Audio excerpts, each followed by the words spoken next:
In this video, I'm going to talk about or start the conversation around boundaries at work.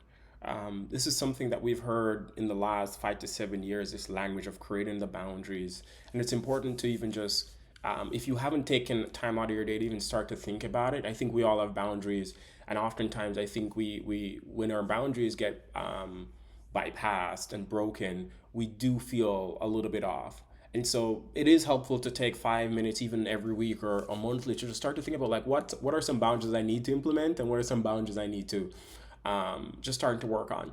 I start to think about boundaries in two scenarios. It's kind of hard and soft. Hard is like this is actually non-negotiable. Like here are things that need to happen. And this is like extreme, but I would never want anyone pinging me at midnight. Like that's a non-negotiable for me.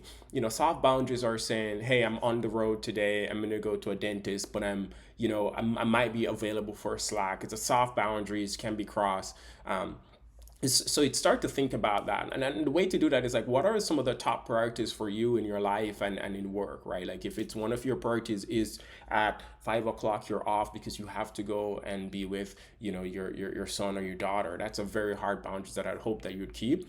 And then, we can then start to think about what are some softer ones. One of the most important things when it comes on to boundaries is to commit to them, because we can say that this is a boundary, and if we don't commit to them or get them to a place where we're adhering them, or people helping people to adhere to them, then they will continually overstep our boundaries.